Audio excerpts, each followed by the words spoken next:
Hello, everybody. Welcome to Profiling Evil Podcasts. I'm Mike King, and tonight I have a special guest with me, a colleague from my real job, Chris Delaney. Chris, how you doing?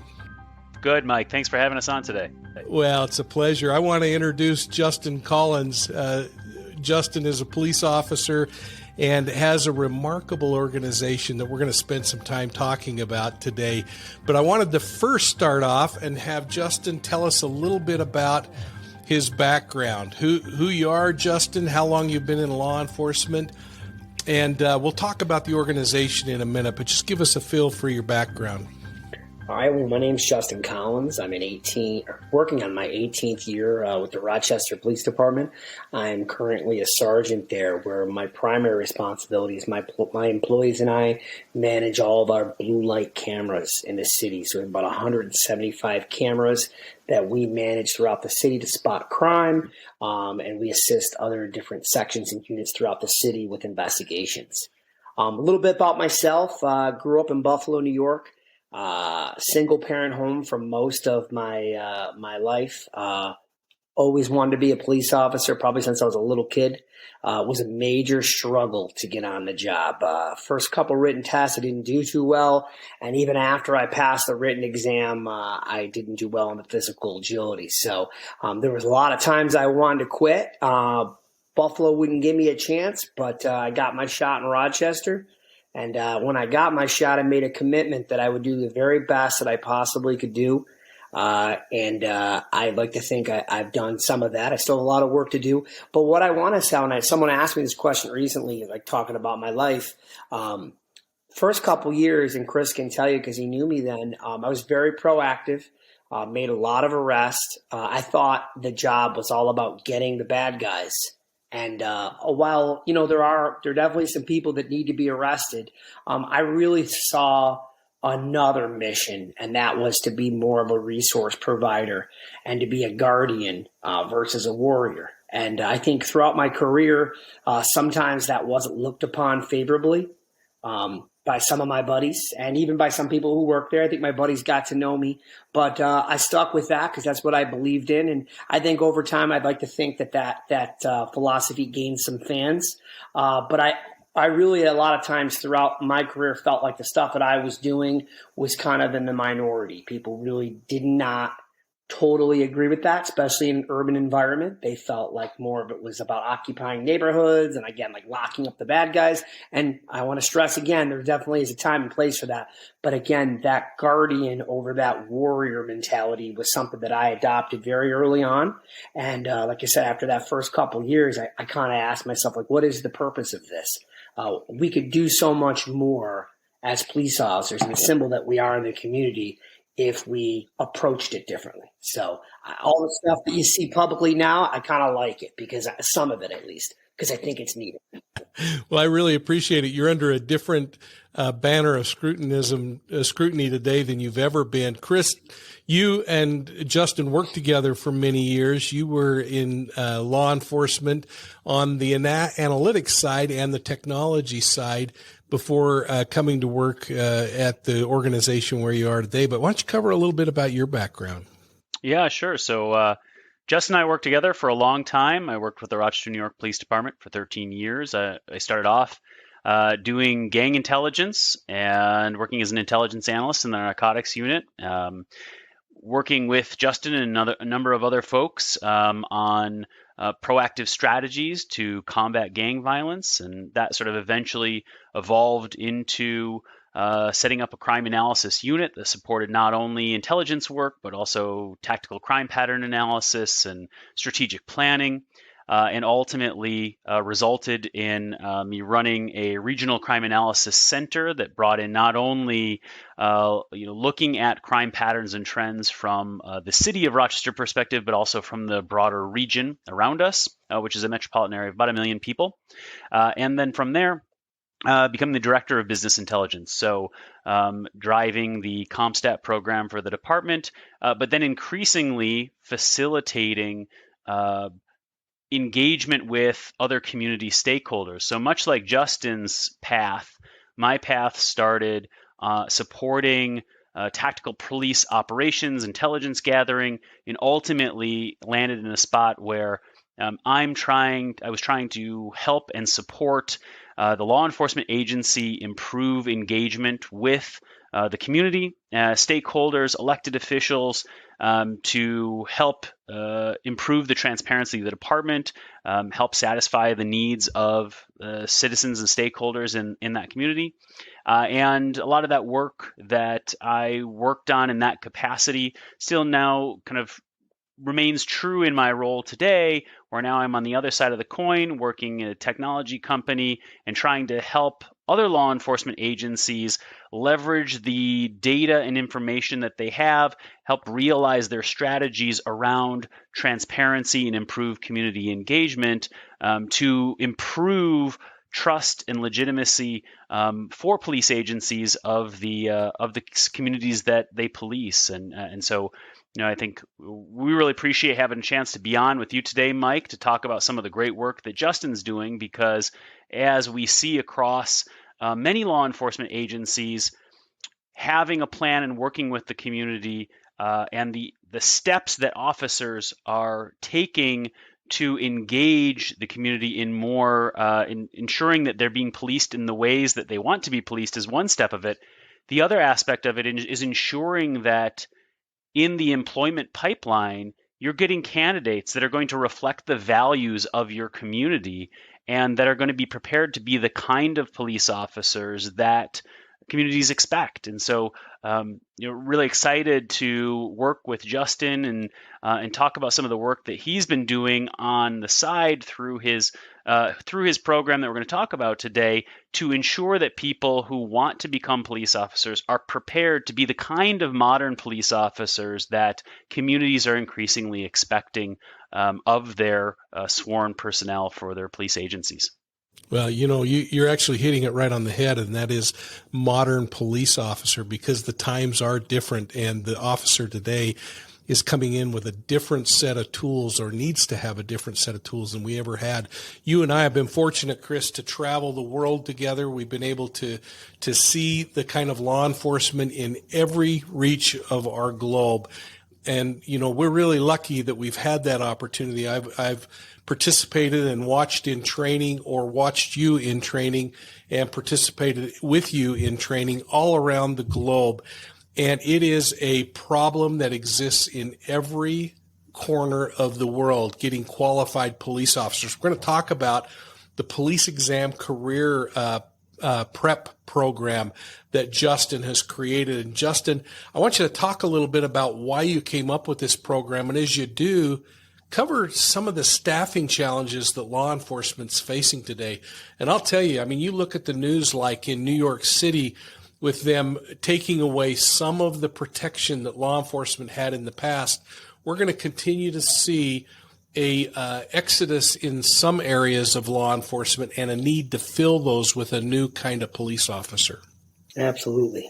So again, thank you for having us on and for this opportunity. And I kind of tipped my hat to what I was saying earlier in regards to, one of the reasons I started it, because it was such a struggle. One of the reasons I started police exam curriculum was such a personal struggle for me to get on the job. And there was so many, and I'd like to say I had a decent background, but it was just such a complicated, confusing process.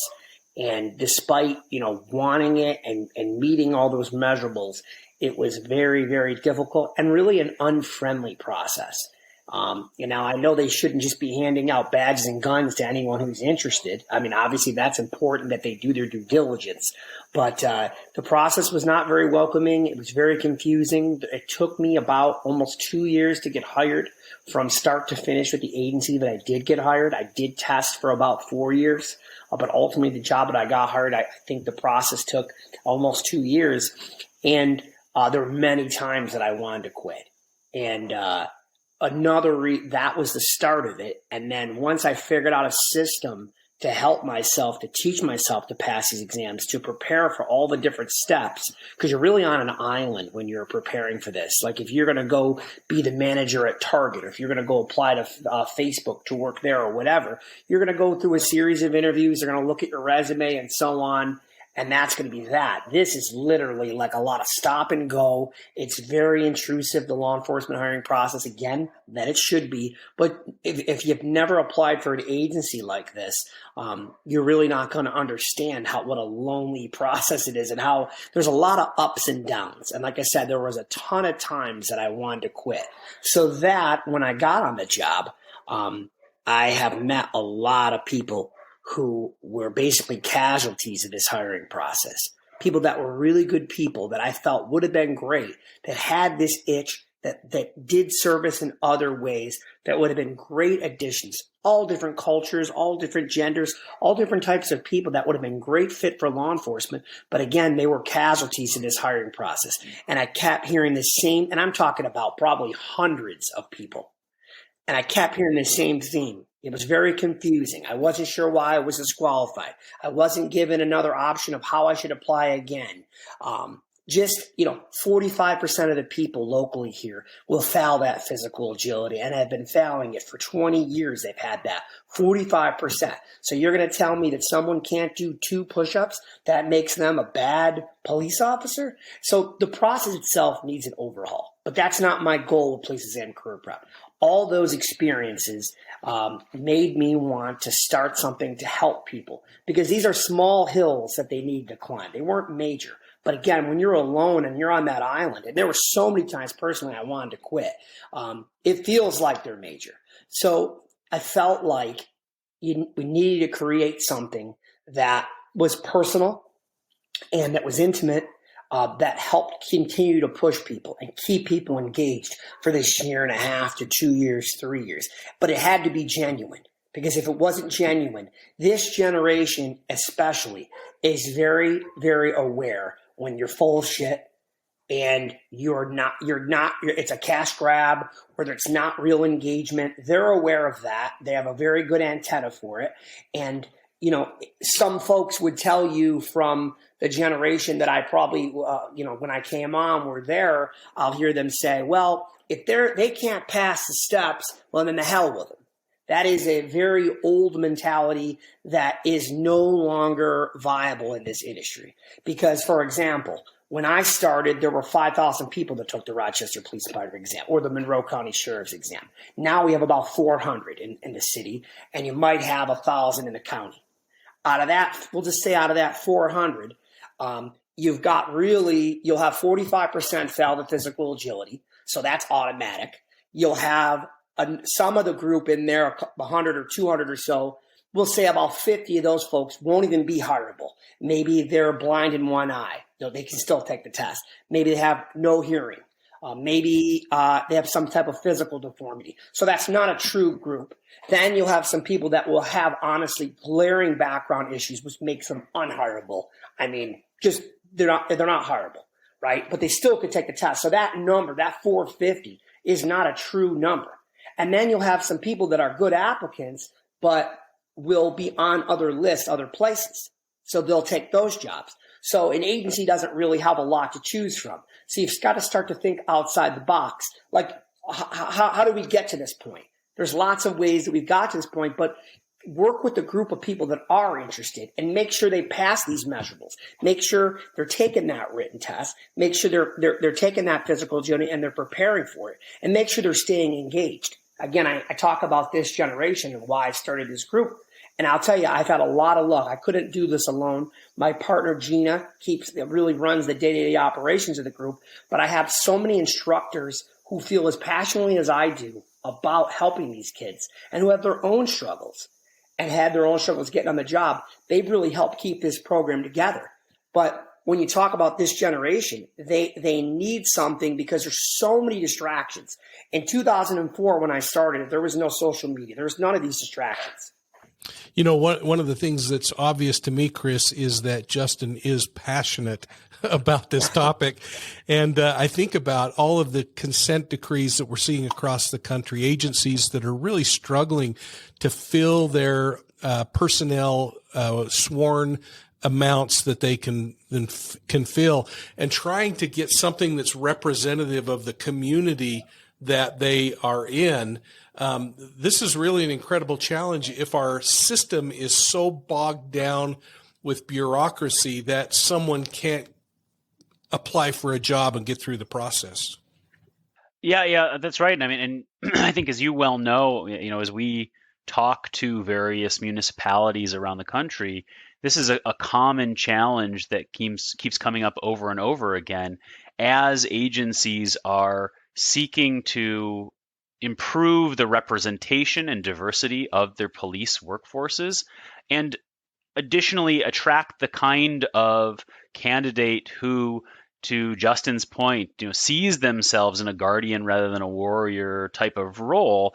When you think about those subgroups of population and then you apply them to the kind of ratios that Justin was talking about, the number of candidates that are viable, that are going to fit the kinds of characteristics that you're looking for in a modern police force, it really starts to get quite low fast. And especially when you see what's happening with the job market currently, good candidates are good candidates, and good candidates for policing are good candidates in other industries as well. And the time length process of becoming a police officer is not necessarily amenable to hiring good candidates that are getting offers from other places unless those individuals are invested in the value and the nobility of the policing profession. And I think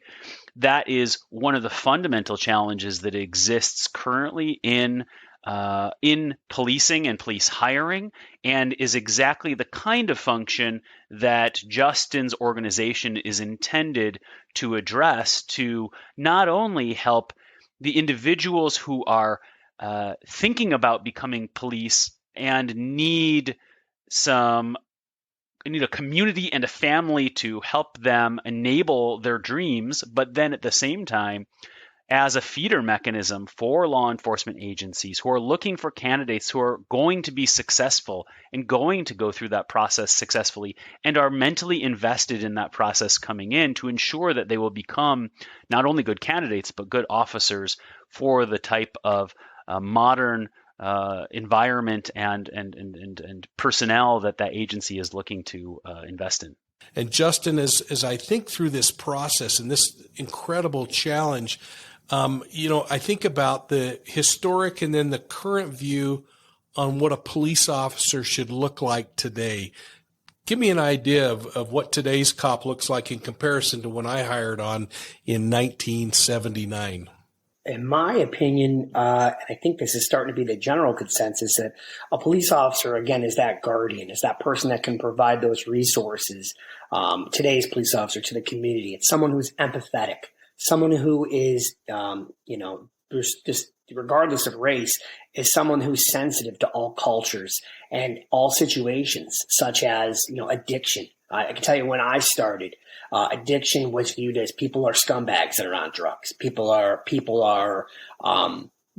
they're not, there's no value. They chose to do that. And I think we're starting to see now, obviously the last few years, that the opioid crisis and just in general that drug addiction is a disease, and it's something that there are options to treat people. And, you can be part of that resource where it was like an inconvenience. Oh, I've got to go deal with this drug addict again. Well, that's part of your job.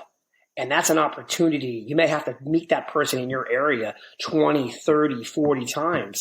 But, if they're going through something, as long as it's not a fatal situation with someone or encounter, it's an opportunity to provide that resource. And that's what your job is.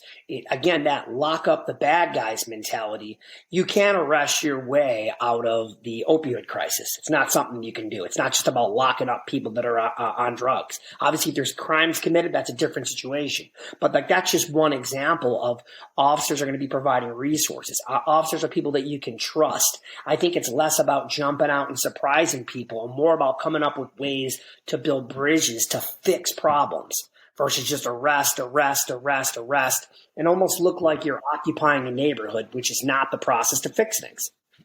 Chris, I'm thinking about this kind of in my really narrow mindset in this, because when I hired on, you looked a certain way. If you grew a mustache, you cut at the corner of the mouth. Your hair was cut a certain way. From your perspective, what is it that qualifies someone for police work today, and what doesn't? Because the old days of saying, did you smoke marijuana once are long gone. Yeah, I think it's a great question. And I think that this is one of the questions that, as you see, not only in the context of consent decree situations, but as communities are reviewing as sort of a larger racial and social equity lens on practices around policing in their communities, it's easy to look at things like use of force policies. And that's the first place where most agencies are scrutinized. But getting to the specifics of the hiring process and why disqualifications have occurred and why steps in the process are prolonged the way they do, this really gets at the sort of the crux of the issue that for many years, what was assumed to be okay has in many cases, to Justin's point, no real defensible position and justification why we are doing it this way. Well, it's because somebody said that this is the thing to do and nobody's ever changed for the last 40 years. And that really is sort of one of the challenges here, where because you didn't fit what was considered to be the profile of a good cop in 1979, really great year because that was my birth year. So that's kind of mean spirited. So great year for both of us, Mike. But yeah, that what passed for fitting the profile of policing relative to community expectations, in large part, has not really been reviewed and scrutinized in any meaningful way. In the process, has been codified as policy without any real reason and justification that's meaningful in contemporary society. And so that has marginalized, in many cases, qualified individuals who come from more diverse backgrounds, who have faced challenges that in many cases what the standard profile of what a good police officer should look like, they've never had to face in their life. And so because they've never had to face it, they fit the profile, but other qualified candidates who may be more representative of the community that they're looking to police in and have dealt with challenges that are more complicated and were potentially disqualifying issues in their backgrounds, those people are being excluded, and for no good reason other than there was policy that got codified and from someone's decision that is outdated. And so that policy review process is now becoming an increasingly important part of many of the racial and social equity initiatives that are happening in municipalities. That is really one of the more positive aspects, I think, of reevaluating and ensuring that our modern police officers are going to look like the communities that they're policing. So, Justin, as you walk me through an overview of the police exam prep program, and we think about what officer fits and what doesn't, give me some kind of a feel of how they move into the program and start to take advantage of your resources. So we started as we do everything kind of a la carte. We started having very large on year one written prep classes, because to everybody, the start of the process is the written exam. So they figured if I pass that written exam, I got this. And I had a lot of success teaching a system that I developed out of necessity to pass because I wasn't doing well on these exams. I was a decent college student, but I couldn't pass these exams up here. So I developed a system. I would teach the class. The average grades come back. People would get 90s. But I noticed very quickly a lot of these kids weren't getting hired. whether it was physical agility, whether it was background, interview, whatever. So immediately I stretch it into a constant mentoring program. So how someone would get involved is, a lot of my folks come through either referrals from people that I know or people that have come through our website or they come through social media, and they'll just join our group. Our group has been running for almost 5 years now, and it's every week we meet physically, and then we meet digitally a few times during the week. But they'll come to what we call our roll call. And it's basically a system where, every week we have something different planned. A lot of the root of the program is physical fitness. But we do a lot of stuff with written prep. The program has evolved into doing stuff with ground fighting. And that's because over time I prepare these candidates. They spend a year with us, year and a half. And then the first time they were ever in any type of physical altercation, because that's never going to leave police work. Despite the fact that people may want us to not ever physically touch anyone, that's never going away. So these kids would have never been involved in a physical fight. So I said, if we've got this time with them, we need to utilize the instructors that we have in our network to start to get these kids comfortable. So every third week, we'll start to do stuff with defensive tactics. We do a lot of stuff. If I say the program is half physical, or we'll say like 30% physical, another large part of the program is community engagement. And it's been a lifeblood of my career. I've made it a point to be in places that I probably wouldn't fit, but I knew it was important working in a city, in an urban environment with Black people, Hispanic people, all different religions, cultures. I needed to get myself immersed in that to effectively try to do my best to understand. So when I started this program, I needed these candidates to be around victims. I needed them to be around and not just say, well, I went to an event and I volunteered with victims twice, so that makes me someone who understands victims. That's bullcrap. It's something that they have to commit to this. So for example, we're going with a group called Rock the Peace. It's a community grassroots group, and their family members, all the people that are part of this nonprofit have experienced some type of homicide or some type of loss from loved ones. And they're a very strong group of people, and they're having what they call a cold case walk. And we're going to one of the toughest neighborhoods of the city, and my team is going, our students are going with my team, and we're going to be there this weekend volunteering and being part of this walk. But that won't be the only time we work with Rock the Peace. We've had numerous other events with them. We do a lot with homeless. We serve meals to homeless.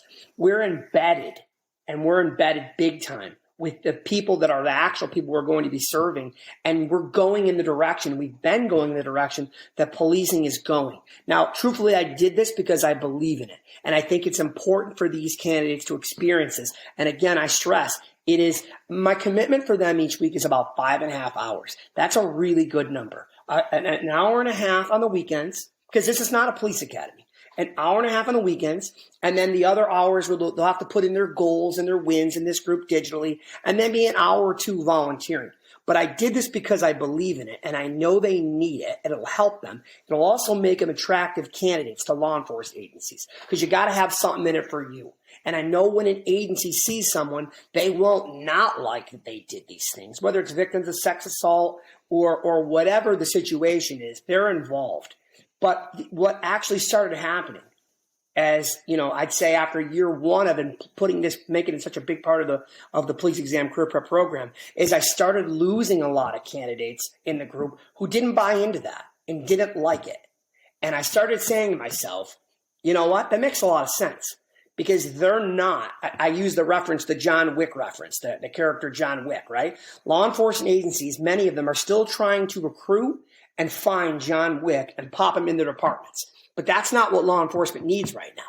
They need people that can physically handle themselves and take care of situations, but they need them a lot more good with their mouth, being empathetic, being able to speak to people, being able to calm situations down and not belittle people or, again, occupy neighborhoods. They need you to be part of a guardian versus a warrior. And that's what we're looking for, one of the byproducts of that demand for engagement. And I've had people say to me, Mike, well, if you're making them volunteer, then what kind of a volunteer? Well, you know what? You make someone volunteer for about 2 years. Trust me, they start to get it after 2 years. So, Justin, let's say I live 300 miles away. I'm not a Rochester resident, but I want to participate in the program. Are you spun up to the point that I can participate, or where are you? We're not there yet. We're not spun up to that point. I'm lucky that the program itself, we're starting to bring in people. We want to bring in people to actually start to operate it so that we, myself and Gina, can start to focus on making this program something that we could start to help agencies put together in their department. So we're not at that level yet. I'd like to think that in the next year or so, that is something we could do. We've had about a little over 60 hires in the time that we started this program. And again, my job, my full-time job, my day job is a police officer still. So this is something I do when I'm not working, but it really starts to consume you. These kids that are in this class, you develop a personal attachment to them because they're fighting to do something that a lot of people think they can't do. And many of them have been rejected out of processes, and they continue to fight. I just had a person that was hired, an Hispanic male, that was rejected twice. This kid is just got the heart of gold, physically tough. He lost 60 pounds in 2.5 years, deeply, deeply embedded in his community, has taught other kids in the class to speak English that were Spanish speaking. He rose from a sergeant to our class to class lieutenant. Just physically pushing people. His engagement is unreal. He's the kind of kid that I would hire as a sergeant where I work. If I had the ability to do that, I would hire him in a heartbeat. And what's really crazy to me about as I dig deep into this process, and I've heard these stories and I help these kids, is that how this process, the background process, for most part, is like 10 phone calls. Maybe they'll call a couple of your ex-girlfriends or boyfriends. They'll go to your grammar school, your high school. They'll check your driving record or whatever. And then that's kind of it, right? You'll do your polygraph. You'll do your psych exam. But like you're really taking a snapshot, kind of like a draft. I like to equate a lot of things to like sports. It's really a crapshoot though. Like you'll hear these NFL analysts, Mel Kiper and them talk about how this guy's a lock and this is a lock. And then you go back and it's kind of a crapshoot. It amazes me that we haven't got here yet, but I like to hedge my bets. So I will spend, a year, 2. I've had a person recently get hired by the New York State Troopers that was with me for 3 years. So I've got this information and collect this data and have a chance to watch this person over time. Because you can fake it for a couple of weeks. You can fake it for a month. You could probably even fake it for 6 months, but you're not going to fake it for a year or 2. When you're under this stress, you're being held to this standard, right? You're watching people on our team get hired. And you're like, I sweat alongside this guy week after week. He started just like me, and now he's a police officer. So you're feeding into all that culture, because culture is a big thing, whether it's in a police agency or whether it's getting there to prepare. So these group of kids, they really keep each other in line too. As much as the administrators in our group do, the kids themselves keep that team atmosphere going. Chris, I'm going to put this one in your lap. I mean, how exciting would this be if you had on the hat of a commander or the hiring person for a police department to have a choice between somebody who can run the 1.5 miles in 11 minutes and walk on, or somebody who actually spent 2 years prepping and going through and test driving? Yeah, of course, right? I mean, Justin is helping to mold the future candidates, future policing candidates and desired candidate today. But I think the thing that's even more impressive than the work that he's done with the individuals that he has directly mentored is the model that this represents for re-envisioning what the culture and professionalism of policing looks like. I mean, I heard a lot of words from Justin around mentorship and culture and service. And where we're at in the national conversation is really around policy questions. What is the policy around de-escalation? What is the policy around duty to intervene? Well, none of those things, just because we have a policy doesn't mean that people act on them. And acting on policy starts with compassion. And in many cases, that's a fundamental strength of the culture that the police exam career prep program is creating in all of these candidates. And so what Justin is doing in this program is very impressive. I think it serves, though, as a larger model for re-envisioning what the police hiring process can look like to develop a culture of future employees and future sworn officers that is going to stand the level of modern scrutiny that exists in policing.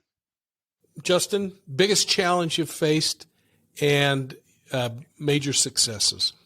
Biggest challenge was when we started, a lot of agencies did not, I think they felt like we were trying to steal the thunder, or we're getting in the way of police recruitment units. But I could see the steady decline and the disconnect between the police hiring process and recruitment. Our sole purpose is to help agencies, whatever agencies, find more qualified candidates and help them pass these measurable tests. I think a lot of like our county here, Monroe County, and Sheriff Todd Baxter has been really supportive, and over time we've developed a really good relationship with him, and we've had a lot of successful stories come out of our program and working in his agency, both on the road, in the courts, in the jail, and a lot of the towns here locally, Irondequoit PD with Chief Alan Laird and a few others. The University of Rochester Public Safety with Dana Perrin and that group has hired a lot of our kids. So, was really getting through some of this old school mentality. And I call it old school. And keep in mind, ultimately my stepfather was a police officer, and so was my grandfather. So I have great respect for the history of policing and this old school mentality. Someday what I'm thinking will be considered old school. I understand that. I get that. Yeah, I have a 10-year-old son, so I'm sure I'm old school already. But really was getting through that. The fact that we were not a threat and that we were trying to help find good people. And it's obviously that we hit a nerve and that we were needed because, as we grew, more and more people reached out and wanted help. So it's gotten better in most agencies. I think, the biggest challenge, though, too, is taking that next step. It's taking the program that we've created and the culture that we've built and, this idea of developing a candidate. I think the thought process is, let's take some 19-year-old kids and let's try to get him ready to become a police officer when he can take the test. Well, I've got a fair share of 19-year-olds, but I've also got a lot of 29, 30, and 35-year-olds. I've got people looking for a second career, they've always wanted to do this, right? Perhaps they're one of these casualties from the hiring process that I discussed that were treated like complete crap by a police agency. And they're given it one last shot, or they're given it another shot, and they had nobody to guide them. And that's what we do. So it isn't always the kids that we necessarily think of like people want to be cops. There are people that are adults that are in these communities, that are in this area, that are around the country that want to get into policing, but just have heard so much bad stuff about the process and really don't know where to begin. And that's what we do. We not only get them to begin, but we really hold their hand through the process. You know what? The word holding hand might have been looked upon. I can think in the circles of some of my friends, you got to have your hand held. But the bottom line is things have changed, right? And that's one of the biggest challenges of law enforcement is just really slow to adapt to change. So, for example, Chris is a phenomenal analyst and it's just a professional all the way. And I've always known him to be like that. And I know he I'm sure you are aware of that, but I'll just use him as an example. I remember, we had crossed paths a bunch of times and worked together numerous times when I met him and very early on in my career. But I remember even the things that he was doing was considered like, well, what do we need to do that for? Well, what's the purpose of that? And I mean, only till recently have I noticed that people are starting to really understand that, listen, civilian analysts are not an enemy. Right? They're not some outside. And this comes to the culture of the police agency, the types of people and understanding resources. And this is, again, the types of people that you're attracting to the job. You wanted to talk about success stories. I've had a bunch. And one of the things about our group, and I talk about that real engagement. And I've got people that are just as passionate, that are police officers and civilians that are part of this team. It has to be like that. You have to genuinely want to root for these people. And, sometimes they don't make it. Sometimes they have a change of heart. Sometimes they're maybe not being truthful about who they are, or they have a change of heart that they just don't want to be in this profession. And that's okay. One of our main things is that we don't chase people. If they don't want it, it's probably good that they're quitting now versus us getting them to the doorstep of a law enforcement agency, us saying, hey, this is a solid person. We watched them for a year and a half. We watched them for 2 years only to have them lay a big egg when they get there. Again, it's talking about the draft. I'd rather have all this time to get their measurables, kind of like you talk about the NFL Combine. This is like a 2-year NFL Combine where you're just watching a person and really not just physically testing them, but testing them in all the areas that they're going to be experiencing.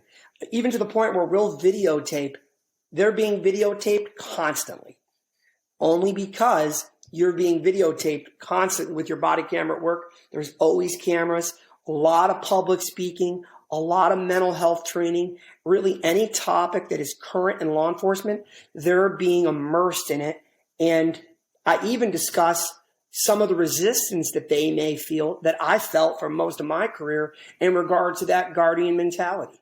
And I taught them to seek out people that are like them and don't feel ashamed because you feel that your purpose is to be a guardian and to empathize with people. And you don't feel your purpose is to arrest away all your problems and that you don't feel like it's us versus them. That is how a police department is going to lose. When you have an us versus them mentality, that is incorrect. We work for the people. That's it. We work for the people. And Chris hit it on, you want your agency to reflect what a community wants. And it isn't always just, we want the racial breakdown. We want we want all those important, the gender breakdown, but you also want the mental side of it. Being a white male, you want to make sure that, I may not have grown up the way other folks have grown up, right? But that doesn't mean I can't be empathetic to the fact that there's other ways to live. And just because you're not familiar with it doesn't mean it doesn't make it wrong. And that goes back to the hiring process, right? If I grew up on a farm and now which again, there's nothing wrong growing up on a farm, but now I'm going to be passing judgment on people who grew up in poverty around gunshots and say, you're not good enough to serve in an urban environment. We can't trust you. Really? Because there's a major trust breakdown between a lot of urban law enforcement agencies and the community they serve. So it's kind of backwards. Success stories, I could talk all night about them, but a couple pop to my mind, and they're 2 females that have now been hired, both by college university police. But one, when I got deeper and deeper talking with this girl, and she would come to class, and she would be engaged, and she had been kicked out of 2 hiring processes. She wasn't good enough, right? And we really had to break through some things. And I'm no Dr. Phil, right? But I want to understand what these kids, so what I could figure out, is this something we can get over? Is it more of a mental block or is it really a physical limitation? What is the thing? And, we have a bunch of coaches that will talk. And ultimately, I really wanted to learn her life story. And basically her story starts with her parents defecting from Cuba on a raft and showing up in Miami, and I think around 95. So she's about 1 year old coming over on a raft from Cuba, right? This girl lived in complete poverty growing up, right? Her family did the best that they could. Her dad worked multiple jobs, but but her dream was to always be in law enforcement, right? And she did not have a real good shake at her life, but she didn't make excuses. She put herself through she's part of a local BOCES program here for criminal justice prep, but there's a lot of casualties to those programs. Great programs to reach out to a kid when you're 16, 17, but what happens when they're 18, 19, and 20? And we all been there before, right? That's when the real distraction starts. What do we do with them? What pipeline do we have set up from when that happens? That's where our group comes in. But anyways, this girl has a child young, which is something that we see. It's very common. She got pregnant in high school. Despite her efforts to stay on the straight and narrow, she made some bad choices. I'm sure she loves being a mom, but obviously being a teen pregnancy was not her goal, right? But she continued to push, continued to work multiple jobs, and then she got rejected out of a couple law enforcement agencies. She was told she wasn't good enough. When I met her, she wanted to quit, right? There's a couple times when she was in our group, she wanted to quit. Today, she's working as a university police officer, right? So just a major accomplishment and something to be so proud of. And I'll tell you, I mean, Chris, it's the absolute enthusiasm that Justin has is amazing. Why is it taking somebody on the private side to figure this out, Chris, and government hasn't figured it out yet? I think that's going to be changing fast, Mike. I think what's exciting about the work that Justin and Gina and their team have done is this really represents probably the path forward that many organizations are going to incorporate into their hiring process, that the mentorship work and the service orientation and the establishment of a culture around compassion and service, in addition to the essential skills that you need to be an effective police officer, I think are just increasingly going to be part of what a modern recruitment structure looks like. And that's exciting because in the work that this team has done, it really represents a path forward for many organizations who are currently struggling to figure out, we've been challenged. How do we do better? There is a path forward. And I think that police exam career prep really represents what right can look like in that regard. Yeah, no, I agree. And our time is spent, but Justin, we cannot not continue to learn more about your organization. How can people find out more about you and continue to learn? Okay. So they can go to our website, policeexamcareerprep.com. But really the best way to watch, we're all over Instagram at Police Exam Career Prep. We're all over Twitter. We're all over Facebook. We call it My Journey to the Badge because it really is a journey to the badge. And really, it's like a look in at these kids' lives for the year or 2 years that they're hiring. So you could really watch a lot of these kids go through the different pieces that we're putting them through weekly. And you can watch what we do by watching social media at policeexamcareerprep.com and our Police Exam Career Prep social. And you left me with something that I think has changed my life, and that is that while we always will need a warrior, we need to have that evolve into guardians who still have the capability to be a warrior when the time comes. I just hope that you enjoy the greatest amount of success, not just for you, Justin, and your team, but because when you are successful, that means kids who maybe otherwise would never have blessed this profession that I love so much would never be able to get out on the street and protect and serve, something that we hold dear as police officers, that statement, to protect and serve. So best wishes to you. And from all of us at Profiling Evil, folks, please make sure you check out the web links. We're going to put them below to Justin's organization. To my good friend Chris, thanks so much for jumping in, Chris. I hope you'll come back. One thing that's been really nice tonight is that with three of us, put a nickel in and we could talk for hours and hours. And we're really blessed that way. But thanks so much and have a great evening. Thanks for having me. Thanks, Mike.